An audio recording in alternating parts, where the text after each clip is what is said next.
He said her name, suddenly aware of the surrounding quiet, and put his hand in the water, which was cold. Unthinkingly, he lifted her white sweater and smelled the wood smoke from earlier that evening at Clinton Lake, the synthetic lavender of what he knew to be her shower gel. He said her name again, louder now, then looked around. A few birds skimmed the undisturbed surface of the lake. No, those were bats. When did she dive or step off the boat, and how could she have made no splash? And what if she was drowned? He yelled now. A dog responded in the distance. From spinning around in search of her, he felt dizzy and sat down. Then he stood again and looked along the edges of the boat. Maybe she was just beside it, stifling her laughter. But she wasn't. He would have to pilot the boat back to the dock, where she must be waiting. There was a dock for every 2 or 3 subdivisions.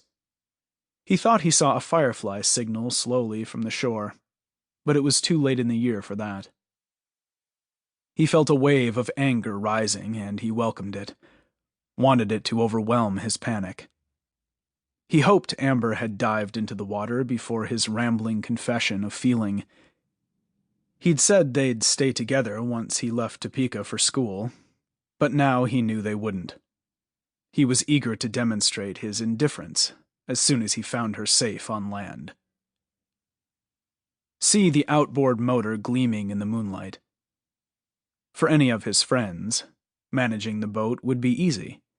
All of them, even the other Foundation kids, exhibited a basic Midwestern mechanical competence, could change their oil or clean a gun, whereas he couldn't even drive stick. He located what he assumed was a starter rope, pulled it. Nothing happened. He pushed what must have been the throttle to another position and tried again. Nothing. He was beginning to wonder if he might have to swim. He wasn't sure how well he swam. When he saw the key in the ignition, he turned it, and the engine started up.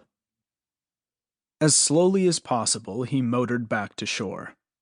When he approached the land, he turned the engine off, but failed to bring the boat in parallel with the dock. A loud crack when the fiberglass hit the wood, which silenced the nearby bullfrogs. Nothing seemed damaged, not that he really looked. He rushed to throw the lines gathered in the boat around the cleats nailed to the dock, quickly improvised some knots, then pulled himself out of the boat. He prayed that no one was watching him from a window. Without taking the keys or her clothes or pipe or bottle, he sprinted up the incline through the wet grass toward her house. If the boat drifted back out on the water, that would be her fault. The large glass doors facing the lake were always unlocked. He slid one open quietly and went in. Only now did he feel the cold sweat.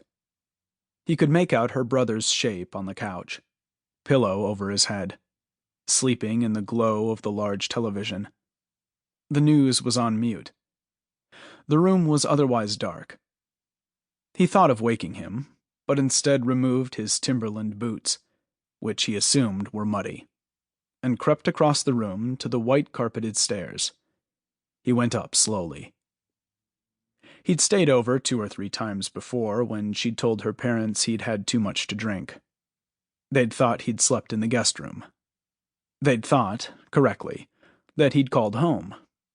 But the prospect of encountering anyone now, when he hadn't even confirmed that she was present, horrified him. Her mom took sleeping pills. He'd seen the oversized prescription bottle, knew she mixed them nightly with her wine. Her stepdad had slept through a brawl at a recent party. They'll never wake up, he reassured himself. Just don't knock anything over. He was glad to be in his socks.